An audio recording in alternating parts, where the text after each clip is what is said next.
So why don't you research and do that homework before you go out to the world? Mostly they want some money. They want money or mentoring, two things. Oh, really? And I was like, yes, next event, you speak, done. I would pee my pants if I had to sell on stage. The real job is to give energy rather than practical information. Actually, you might be going in that fucking market because you like the weather.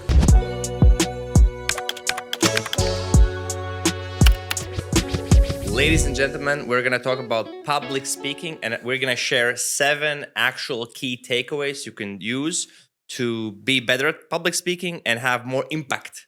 My personal experience with public speaking is speaking on stages from 100 people to 2,000 people. That's the biggest number I have done, plus organizing events. And your experience in public speaking, what has it been? Biggest number? Biggest number, plus, and how you have used it. Well, I don't think the biggest number is I think beyond 500 or so people, it's like you don't feel a difference. Yeah, really, agree. kind of, yes. Agree. But I don't know, biggest number is about 1,000. It was similar size to what you organized, but in London.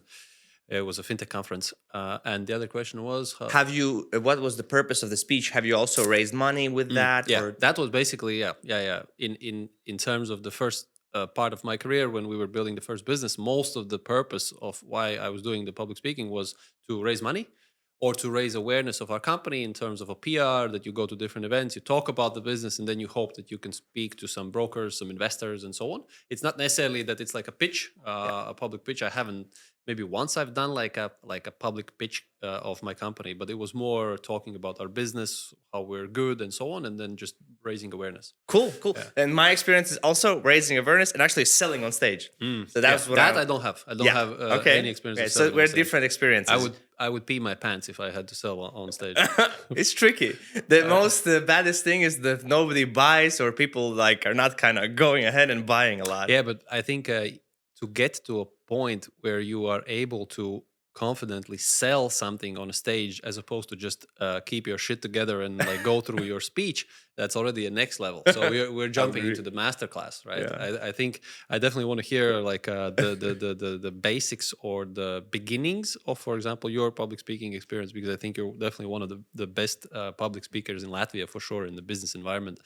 And I'm very keen to hear about that, because for most people, I mean, they most likely will never have that experience of even selling something proactively, where you need to reach an objective with the audience, other than just, like I said, like, you know, most of the people just need to be able to go through their presentation, you know? Yeah. And one interesting thing, last event we had, maybe Klaus can put also some videos so you can see what kind of events we were doing. So we're doing like with show. I thought before, I was always thinking like you should move on the stage. And then one of the speakers... Move around? Yeah, move around, have movement. And then one of the speakers, we're not going to mention the name, but one of the speakers, he's a politician. He was just standing. I know, Slashes. Yes, exactly. He was just speaking. It was like a nice speech, like good tone. And he was like not moving at all. Like there's no movement. Yes, I actually, one of the first points I wanted to mention about this is that, which kind of goes back to what you mentioned here about either you use the stage or not, is that, man, you like there's all these suggestions of like you must do this, you shouldn't do that, etc., etc., etc. But I think if you really think about it, the number one rule you need to stick to is to be authentic. If you are, let's say, like this example of either you move on the stage or not. Schlesers is such a good experienced speaker, that he could just stay still, not move around, not do nothing. Really still, like and movement. Yeah, like, and he goes through the thing, and it's still captivating. It's still very impactful. Another example is super famous, right? Is Richard Branson's. Richard Branson. Okay. He's a dyslexic, and he uses a lot of filler words. He's definitely not great as a public speaker when it comes to the formal rules of how you need to do a speech. Okay. But he's a great public speaker. He's very engaging. He's authentic. All of that. Okay. And he's good because he's authentic, and he still uses a bunch of words. He sometimes like changes the sort of direction of the sentence or idea midway. And you're listening, and it definitely doesn't follow any of the rules, right? Exactly. So that was one thing I wanted to mention at the very beginning, that, there are all these suggestions, common kind of guidelines for what is a good speech, for sure. But at the end of the day, if you're a very fast speaker, another like a very good speaker is Jamie Dimon, CEO of JP Morgan, massive, like Wall Street, like #1 guy. He speaks super fast, like all the time, and he swears, and that's very unusual for like for a public figure from the Wall Street. They're normally very eloquent, never swear, and so on. But because he's authentic, that's like he's like that. That is the best quality, to be able to be authentic. And to be authentic, in my experience, it takes courage. It takes I don't know how to say, belief in yourself. And so therefore, that's very difficult to literally not try to be like, okay, so I can't say this. I should look here. I should walk around. But if you kind of ignore that and you're just being yourself, that's the biggest success. And that's actually the second point. And what most people realize, or where we could talk about what is the solution or some ideas. 7 years ago, I had my first event, which I sold tickets to. I had 50 people come. And I was also Googling how to do public speech. And there was also like 7 years ago? 7 years ago. So that was your first time. experience? First time. Wow, okay. And then it was like, be yourself, like you're saying. Yes. But it's super, super hard. And it's hard to do it. Like it's what is it, right? Yes. It's super hard. Yes. And the thing that came you only understand it through experience. Yeah, you only understand it through experience. And the only thing that comes to mind is it is okay to look weird. It is okay to fail. And it's okay to be, it's not going to be cool. Yes. But you should be trying to do that more yourself, because it's going to be like weird. I think that's a very good point. What it means to be yourself, because it's a bullshit advice. Yeah. Just be yourself. But when you put it in another way, which is it's okay to be weird, slightly kind of off, have these pauses, like whatever this kind of, it's not going to be great, but that's what it, like that's your level and that's who you are. That's what it means to be yourself. And also, if that one experience where you have somebody listening to you, you should, what I try to do, I don't look at people's eyes and I don't look at them. I try to do this vision where I just see everybody, but I don't look specifically, because what I have noticed when I look specifically, some people are like in the phone, or they're like, or they're looking at you like this. Or like something talking, and you get distracted, and you immediately change like your energy. Something exactly. I don't try to look at those people. Like that's the second one. Yeah, that's a good suggestion. I do like looking in the front rows of the people to get some sense. If they're like into you, it's nice. Yes. If they're into you, it's nice. If you get this energy feedback, but it can be way off for sure. And additionally to this, your first time experience, whenever you speak, it will most likely not be your best. And if you don't quit, you just go keep doing that, they will only remember the last time. Yeah. They will not remember. Okay. Can you talk through your overall experience? You said like 7 years ago, you did your first event, your first speech, you prepared through Google suggestions and so on. Can you talk like how it evolved? Like what did you do? What types of events? And so the biggest ones were actually at one time, like in my beginning, I was really open to going to people's events. So there are a lot of municipalities. Yeah. Yes, they were inviting me to speak to young people. So that's what I was doing. So that actually, was what, schools or schools, universities. So that's where I had the speeches where there was like 1.7 something thousand people. So a lot of people. So a lot of students. And that was like in one place. Yeah, in one place. So that's what you started with. No, I had a lot of places where you go to the school and you are in like this weird situation where the teacher invites you and there is like a small classroom with 20 people and stuff like that. So I was doing a lot of this, and I was doing a lot of this like Tony Robbins personal development, because that was my kind of initial selling offer, which I was selling, like coaching. And then I switched to actually providing services to businesses. And then, like more business events, my own events. And now we have much bigger events with 750 people last event. But it's just the number one thing which I have learned from it. The more you do it, the better you get. That's like obvious. Yes. And also it is very cool to watch yourself. I remember we had a podcast where you were like, Nix, you are doing this weird. And I was like, no, maybe not. And then I watched it and I was like, oh my God. But what? I watched myselse. Right. After it. Yeah, I have definitely that same point. Yeah, you watch yourself, it's like, there's a difference. You immediately understand what the fuck is wrong. Yeah. Immediately.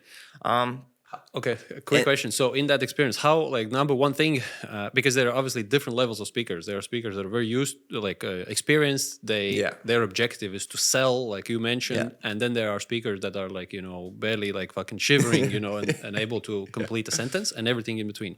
But for most people, It's super tough. It's tough. It's number one fear. It takes courage. It's nervous and so on and so forth. How do you get over the nerves? How do you manage the nerves? But even if it's not such a big problem now, or if it is, but how do you manage the stress? Preparation. Like I prepared a lot. Like for this last event, I prepared like a month, just the slides. Give an idea of how much it takes to prepare. Because I remember I had a conversation with a friend of mine from uni. I had the speech in Poland at a decent big conference, and then I went over to his office, and we were talking about public speaking and these things. And he was like, "Oh, like you were very good at this. Like, how come?" And I started saying, "Man, okay, I've been like doing Toastmasters for 2-3 years. I've done like 20 speeches there. I prepare for all the speeches with like with text and so on. It gives me like more confidence." And I was giving him a list of like year by year things that I've done, and he was like, "Oh my fucking god! Like seriously, that's the amount of work you're putting in there." That's why you can speak. So talk me through, for example, if it was the last last event, 200 hours plus just on slides. So 200 hours plus on slides. So what is the preparation? Is it simply like putting together the slides, or what else are you doing in that? So I usually do brainstorm about the big ideas, which I want to kind of give to the people. Yeah. Then I go detailed in a Google document about the big ideas and the breakdowns. Who do you brainstorm with? Myself. Okay. Just a Google Doc. Just thinking, And then I start making the slides.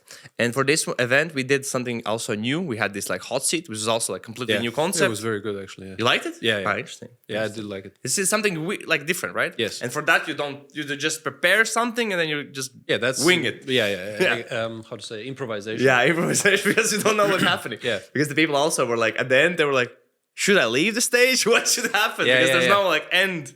So that was the weird part. But yeah, slides, preparation, and the slides. And then I do what I do, which is really good, which I really recommend everybody. I pitch.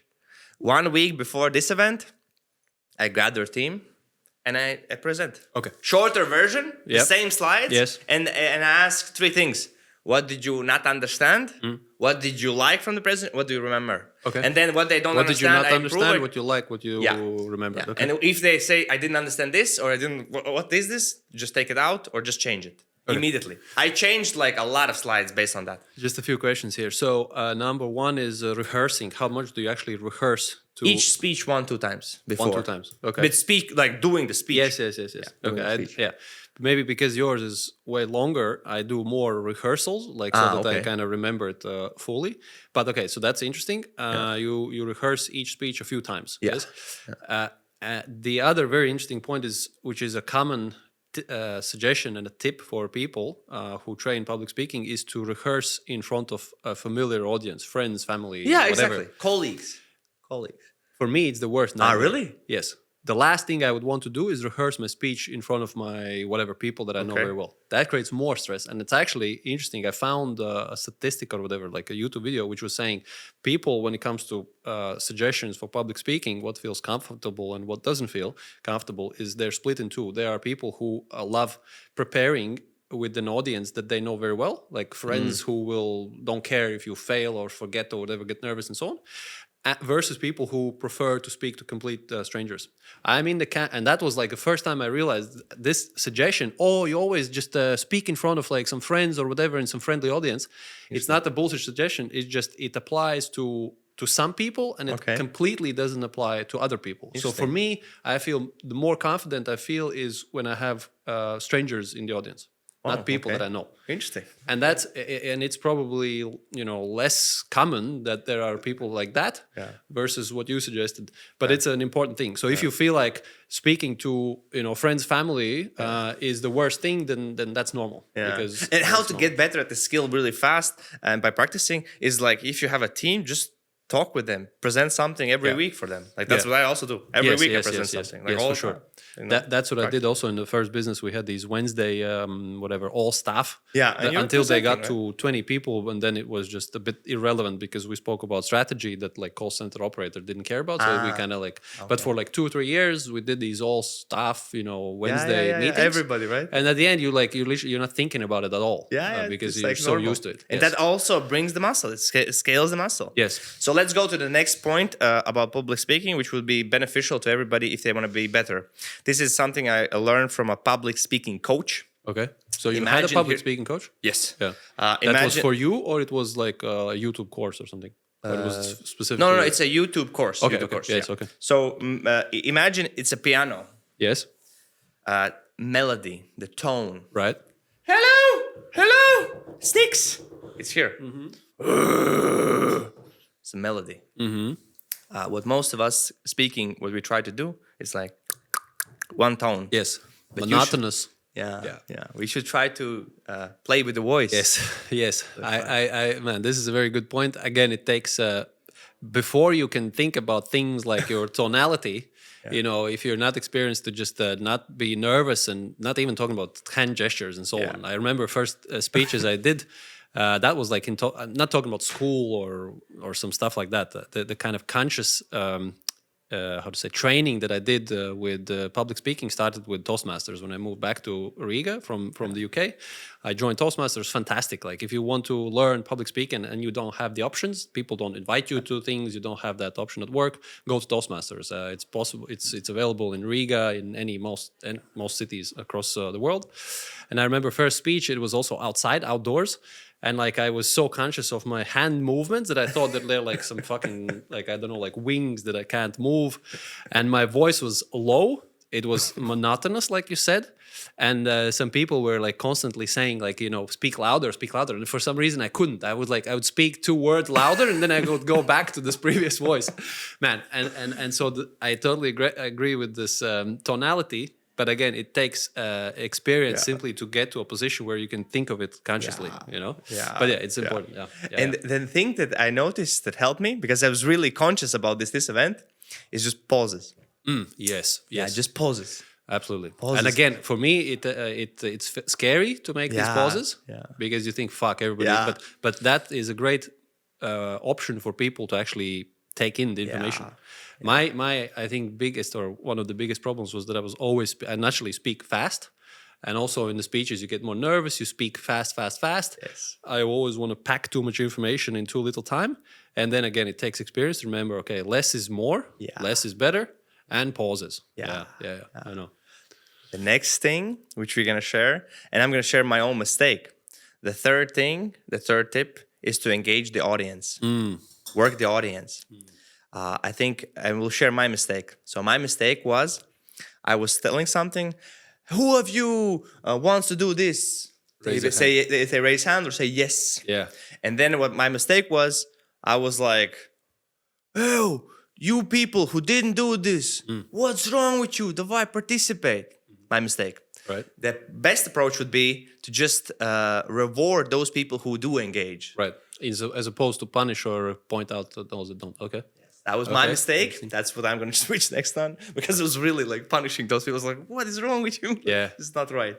Because they get even more locked in. Yes, They're for like, sure. what the fuck is wrong with you, man? I'm not going to do it. Yeah. So you should just reward those people who are participating and engaging. Can you give some tips or I don't know, just experience from engaging people?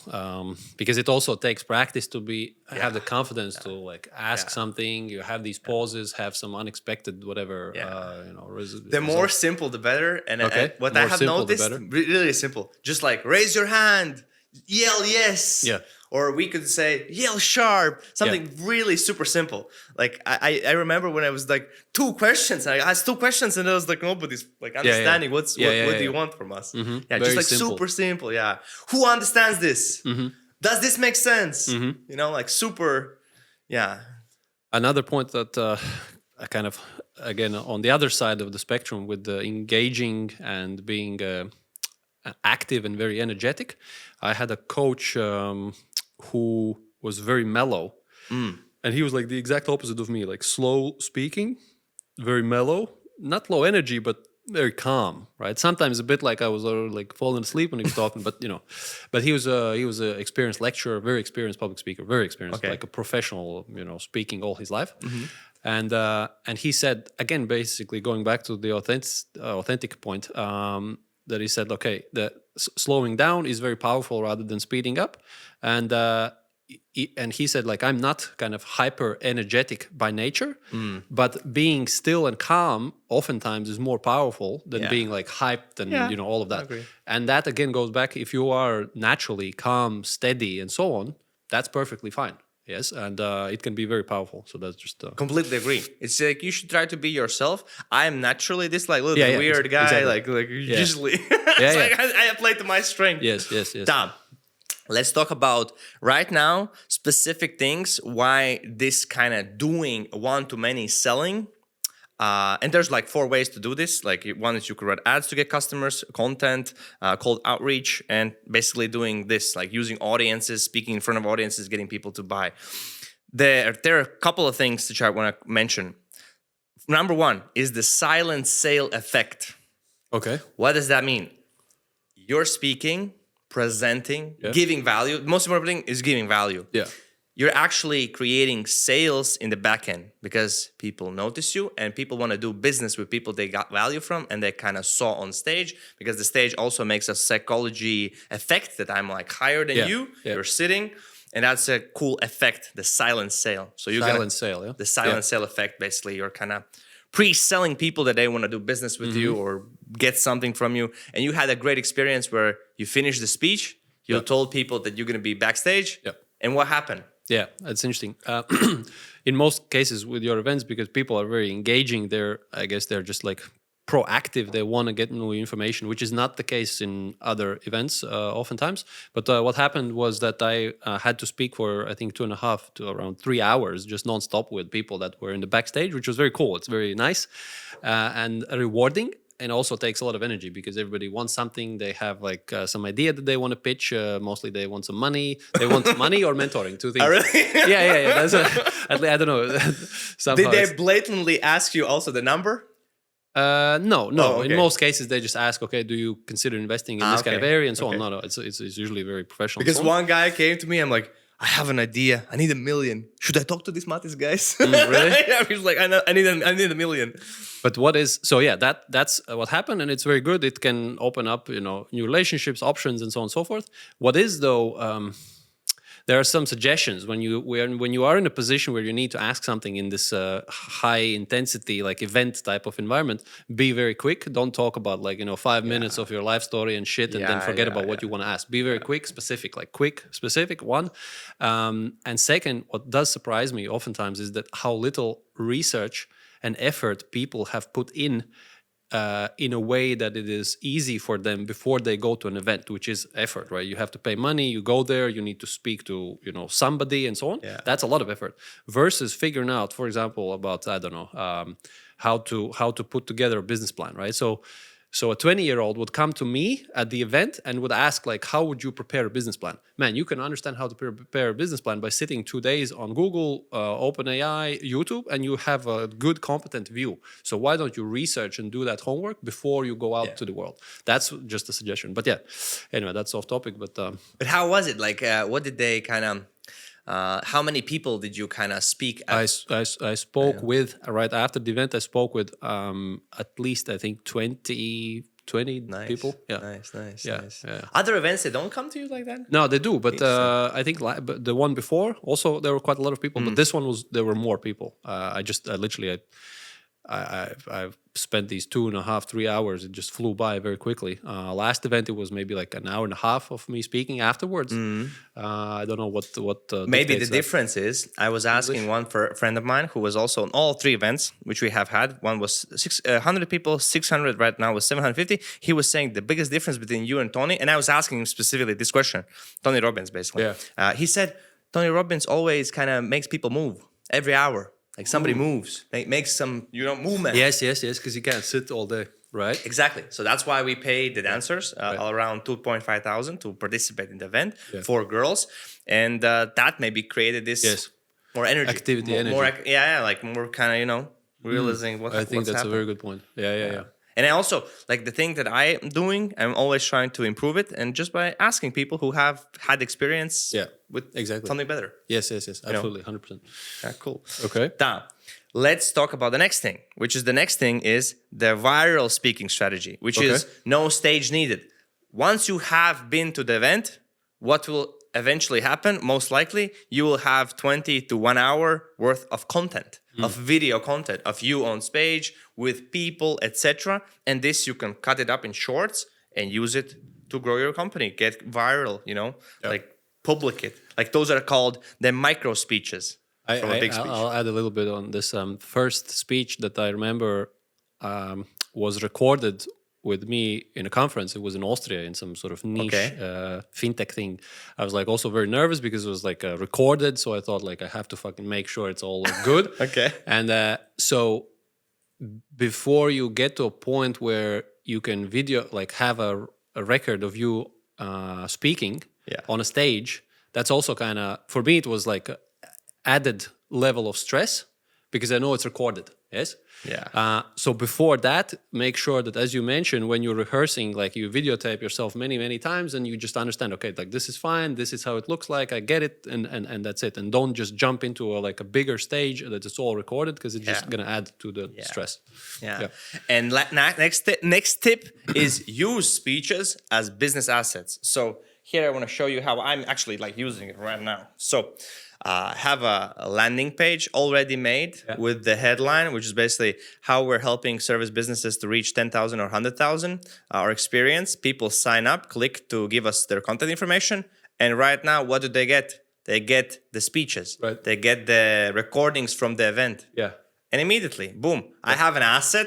But they get this if they sign up? Or if they sign up, give me the contact information. I pay, again, like 5-10 euros per lead. They get this. And again, I have an asset. Didn't need to make it. I'd like leverage it multiple times. And I'm also going to add it to the website so people can see, wow, these people like super experts, like organizing these kind of events or like speaking at them because they don't know maybe who organized it. Yeah, for sure. Like creating business assets from your speeches, from the events you're participating, so you get good results. The only thing I would add, which was actually my point in the beginning that I didn't mention, is that, again, you have to be kind of self-aware and understand what makes sense for you and what doesn't. And to be able to do things like that, not even to be able to do, to want to be on stage, to want to have your speeches recorded and distributed online and so on. A lot of people, I would probably say most people, don't want it. And hence they are no good at it. And they're stressed and worried about it, and it doesn't at all fit their whatever way of doing things, and that is okay. All right, like these tools, they work and they are very good, and they are a great leverage for those that are open to it. If you're not open to it, in essence, you don't need to try to become someone you're not. And the last thing which we're gonna cover on this episode, we want to talk about what I would recommend everybody that you're a speaker and coming to the event, I would really recommend you to always acknowledge and bring gifts to the organizer. That's what I would really recommend to do. And I'd always recommend you to afterwards just to ask them a question like, how did I go? How was it? Did you like it? Feedback. Get real feedback. Because they don't ask me, the speakers, and from some of the speakers, I'm like super disappointed. I was like not happy about it. So that, and I also wanted to share and show, and we're gonna add a screenshot of this on the video, so you will actually see these numbers. So I want to just share how much did we spend to organize this kind of event with 750 people? The truth about events exposed. The truth about events exposed. So we had 750 people. So how much we spend on advertising? So we spent 28,000 euros on advertising. We use mostly Meta ads and Google ads. Then the venue, the costs of having a venue was around 11,000 euros without VAT. Right. That includes the food and we don't pay for the food, but it includes drinks. So we had to pay around 7 euros per drink per person. Gotcha. Yeah. So every person 7 euros, and then we had DJ, photographer, prizes, some stuff like the aprocis, like hand bracelets or Bracelets, something. yeah. Yeah, to change who's is like dancers and the organizer who's like organizing the event. That was around also 10,000 euros. So total expenses were around 50,000 euros, 49,000, which is around 70 euros per person. yeah, So cost. cost. Yeah, yeah. So basically for us, it costs 70 euros to get a person, to get them in with ads plus the venue. Okay, quick question: how do people get on stages? How, if I want to, if I'm really keen and I want to become a speaker for whatever reasons, how do I get to be invited? First of How all, did you get to be invited? I ask myself in. Right. Most of the times, I just ask myself. So what All is of it? them. Ask yourself in. Yeah, like in the early stage when I was speaking at these schools, Yeah. I would just send messages. Okay. I'm So there. you're proactively suggesting that you're open, you want to Yes, speak, you yes, want to share, and yes. so on. Because Okay. I was actually making money from that. Okay. I was like, I was making like 1,000 to 2,000 a month. Man, because I need to learn that. All I've done is lose money. Ah, You know, really? Have you never get paid? I have gotten paid like a Okay. few times. I remember I went to Lithuania. They paid me like 500 lats, which was very Ah, surprising. wow. Yeah, that was Wow. interesting. I have remember that one. Okay. Maybe I like think my 20 biggest others. one is 1,000. I think. Samsung. That's pro. Samsung. Okay. Some Samsung event. Yeah. But yeah, I was like getting paid. I was like initially like sending messages. Yeah. Hey, I could share this. I could help with this because there was there was a legal program or a government program Yeah. where they're like doing this. Stuff. Yeah. Where Like they bring in yeah, speakers yeah, and yeah. So that was like doing. And nowadays, what I would really recommend is just be helpful. Like one example. Like let me share a specific example. Top row person. Yeah. Like always yelling, always screaming. Yes. Maybe you remember the girl. I remember. Black hair. Yes. Diana. Yeah. She was doing also a podcast. She was thinking about Yes. Diana, right? That. Always buys VIP. Yeah. Only guest. Okay, last event, 2 guests bring me. Only person from the audience that brings me a gift Wow. every time. Wow. That's Every attitude, time. man. That is attitude. Shout outs to what's her name? Diana. Dion. Shout outs to Dion. And she always asks, I want to be on stage. Really? Always Okay. asks. And I Okay. always say no. But this event, she caught me. I was going to the bathroom. She caught me. Again, the same thing. She brought me the gift in the morning. And I was like, yes, next event, you speak. Done. Nice. Just like Respect. Yeah. That's Yeah, the attitude. exactly Yes. example. Yeah. Super example. Yeah. Amazing. Like, super Yeah, example. that's perfect. Yeah, super example. And what is interesting, so how did we kind of sell this event? Okay, we created like a landing page where people could find out.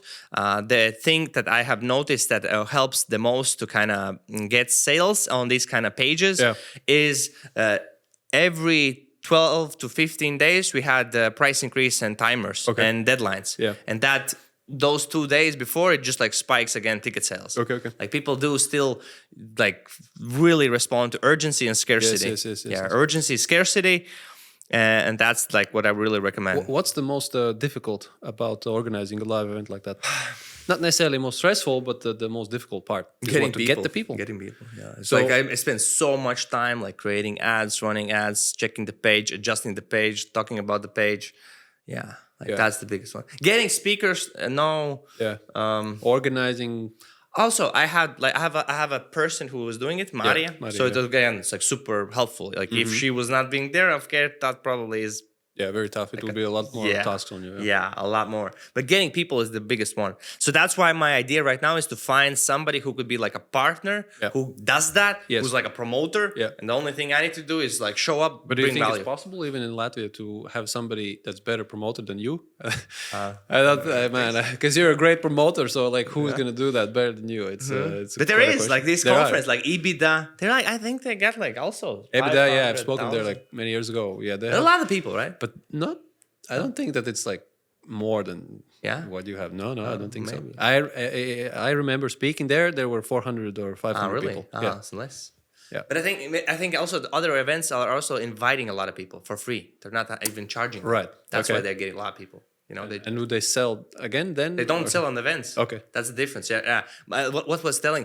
I have a friend who's the biggest Russian-speaking audience organizer here in Latvia. Okay. Like he just has Russian speakers. Yeah. He's organizing every month events, and he was telling that the prices are super low. Nix, you're like Mm. damping my business because my prices are like 200, 300, Yeah. 400, Yeah. and I'm like Yeah. 35 euros, 50 euros. Yeah. But again, his business model is to make money on the tickets. Yes. My idea is to not make money on the Right. tickets. Yes, that's a different business This model. different I think that's a kinda superior approach. business model.